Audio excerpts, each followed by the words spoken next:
ഓം നമോ നാരായണായ. ഓം നമോ നാരായണായ.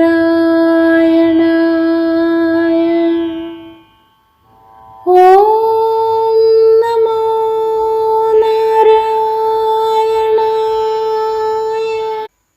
ശ്രീമൻ നാരായണീയം 81-ാം ദശകം. കാളിന്ത്യാദി വിവാഹവും പാരിജാത ഹരണവും. ശ്ലോകം 10.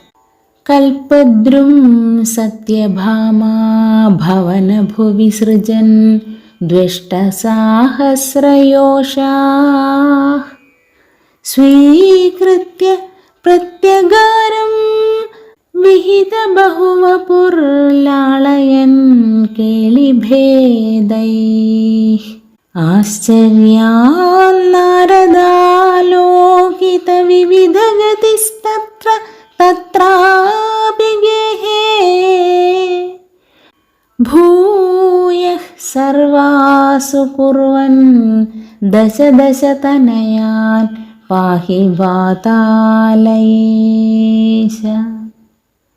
ഓം കായേന വാചാ മനസേന്ദ്രിയൈർവ ബുദ്ധ്യാത്മനാ വാ പ്രകൃതേ സ്വഭാവാൽ കരോമി യദ്യത് സകലം പരസ്മൈ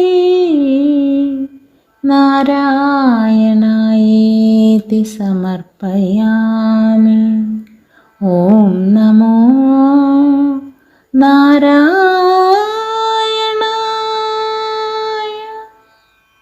സാരാംശം. ആ കൽപ്പവൃക്ഷം സത്യഭാമ ഗൃഹത്തിൽ സ്ഥാപിച്ചു. 16,000 സുന്ദരികൾക്കും വെവ്വേറെ ഗൃഹം നിർമ്മിച്ച് അത്രയും ശരീരം സ്വീകരിച്ച് അവരുമായി അങ്ങ് ഉല്ലസിച്ചു. ഓരോ വീട്ടിലും ചെന്ന് അങ്ങയുടെ ഈ നാനാലീലകൾ പരീക്ഷിച്ചു കണ്ട നാരദ മഹർഷി വിസ്മയിച്ചു. പിന്നീട് എല്ലാ പത്നിമാരിലും 10 പുത്രന്മാരെയും ജനിപ്പിച്ചു. അങ്ങനെ ലോകൈക ഗൃഹസ്ഥനായ ഗുരുവായൂരപ്പ എന്നെ രക്ഷിച്ചാലും. എല്ലാവർക്കും ശുഭദിനം. നന്ദി, നമസ്കാരം. ഹരേ കൃഷ്ണ.